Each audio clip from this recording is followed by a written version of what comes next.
जी प्रशांत, तो चंद्रशेखर किस तरह से दिल्ली आने वाले उसको लेकर दीपक भी जानकारी दे रहे थे। इस बीच हम सीधे चलते हैं बड़गाम में, कश्मीर के बड़गाम में, जहां केंद्रीय मंत्री लगातार घाटी में पहुंच रहे हैं और वहां पर वो सरकार की तरफ से एक पॉजिटिव संदेश लेके जा रहे हैं। हमारे साथ रिफत अब्दुल्ला हमारे सहयोगी वहां पर मौजूद है, उनसे बात करेंगे। लेकिन सबसे पहले मुख्तार अब्बास नकवी वहां पहुंचे थे, केंद्रीय मंत्री, उनकी बात आपको सुनवाते हैं। लोगों में जबरदस्त एतमाद है, एक बहुत ही पॉजिटिव माहौल है और उस पॉजिटिव माहौल को और लोगों के बीच जाकर के, लोगों के संपर्क के साथ, लोगों के संवाद के माध्यम से हम लोगों में और मजबूती के साथ जो बदलाव, बेहतरी के लिए बदलाव है, उसके माहौल को इस तरह के दौरे होने चाहिए, बहुत जरूरी है, बहुत जरूरी। हाँ, ये बात सही है।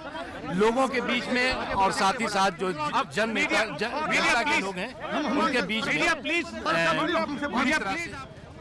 तो ये थे केंद्रीय मंत्री मुख्तार अब्बास नकवी जो दौरे पर गए थे। विश्वास बहाली के तरफ एक बड़ा कदम केंद्र सरकार का है। हमारे सहयोगी रिफत अब्दुल्ला है। रिफत, केंद्रीय मंत्रियों का जो ये दौरा हो रहा है, क्या वहां के लोगों में, आम लोगों में किसी तरह का भरोसा कायम करने में जो इनका मकसद है उसमें कामयाबी आपको दिख रही है?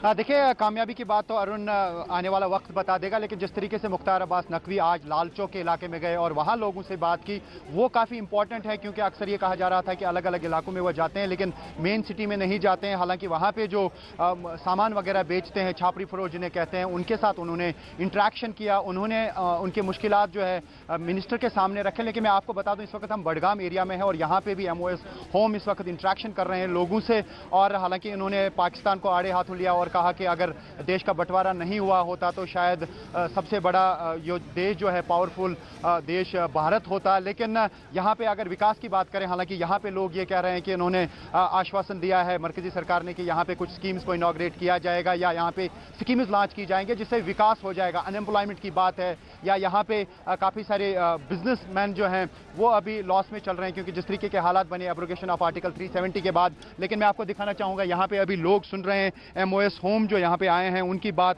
लोग सुन रहे हैं। अब देखना होगा कि कुल मिला के मिशन कश्मीर, जिस तरीके से कांग्रेस ने यह कहा कि अगर 36 मिनिस्टर्स को आना है तो खाली 5 यहाँ कश्मीर का दौरा करेंगे, क्या और भी लोग आएंगे? क्योंकि रविशंकर प्रसाद आज यहाँ पे आएंगे और विमेन पोस्ट ऑफिस जो एक्सक्लूसिवली विमेन के लिए होगा, हम यहाँ पे जो बात करते हैं खासतौर से कि औरतों के लिए क्या कुछ खास होगा यहाँ पे, आप देखना होगा उसमें क्या फैसिलिटीज औरतों के लिए होंगी। ये आएंगे रविशंकर प्रसाद जो लॉ मिनिस्टर भी हैं। तो मैं कोशिश करूंगा अगर कुछ लोग भी हमसे बात करना चाहें। यहाँ पे सबसे पहले डिप्टी कमिश्नर साहब भी हमारे साथ हैं, इनसे जानना चाहेंगे किस तरह की स्कीम्स।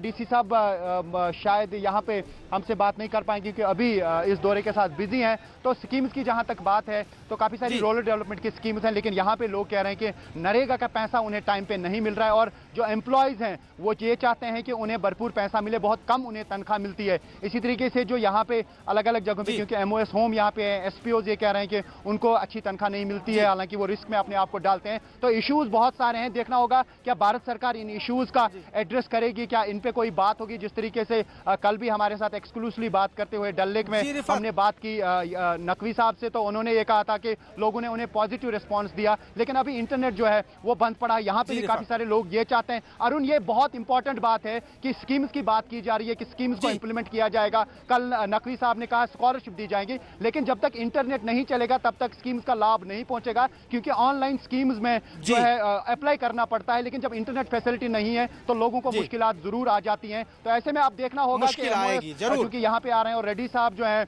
वो अभी गांधरबल जा रहे हैं, क्या इंटरनेट पे कोई कॉल ली जाएगी? सबसे ज्यादा इंपॉर्टेंट वही है ताकि सारी स्कीम्स का लाभ लोगों तक पहुंच सके, अरुण पहुंचा सके। जी रिफत, निश्चित रूप से आपकी वाजिब बात है कि इंटरनेट अगर रहेगा तभी इन स्कीम्स का फायदा लोगों को मिल सकता है, लोग अप्लाई कर सकते हैं या उसका फायदा उठा सकते हैं। नित्यानंद राय MOS होम वहां पर बड़गाम में पहुंचे हैं। और इसके अलावा रिफत अब्दुल्ला, एक सवाल मैं छोटा सा आपसे करके फिर जावेद मंसूरी के पास जाना चाहता हूं। जैसा कि आपने जिक्र किया कि मुख्तार अब्बास नकवी लाल चौक गए थे श्रीनगर के, अब हालात कैसे हैं? एक छोटा सा जवाब मैं जरूर चाहूंगा आपसे। देखिए अरुण, जहाँ तक हालात की बात है, हालात में बेहतरी ज़रूर आ रही है क्योंकि पहले दुकानें बंद होती थी, ट्रांसपोर्ट बंद होता था। हालांकि उसमें बेहतरी आई है क्योंकि कब तक हड़ताल या इस तरीके से सस्टेन किया जा सकता है, क्योंकि हर कोई चाहता है कि वो कारोबार करे। दफ़ा 370 तो गया, अब देखना होगा जिस तरीके से अल्ताफ बुखारी मैदान में आगे, वो कह रहे हैं आगे का हाल देखना होगा। लेकिन जहाँ तक पॉलिटिकल सेटअप की बात है, यहाँ पे पॉलिटिकल सेटअप जैसा मैंने कल भी कहा डिमोलिश हो चुका है। जो पॉलिटिशियंस अगर उनको रिलीज भी किया जाता है, चाहे महबूबा मुफ्ती हो, फारूक अब्दुल्ला हो, उमर अब्दुल्ला हो, उनके लिए पॉलिटिक्स में लड़ने के लिए क्या होगा, क्योंकि उनका दायरा बहुत कम कर दिया गया है जब से यूटी बना। कुछ लोग तो हो सकता है स्टेटहुड के लिए फाइट करें, क्या दफा 370 वापस आएगा ये नामुमकिन लग रहा है, क्योंकि जिस तरीके से यहाँ पे पॉलिटिक्स अरुण चलती थी, खासतौर से एक तो ये कि भाई आफ्सपा को हटाना है, यहाँ पे 370 को मजबूत करना है। जब वो चीजें ऑलरेडी गई हैं, जो politicians already main stream politicians, क्या अब उनके लिए कोई चीज बची है जिससे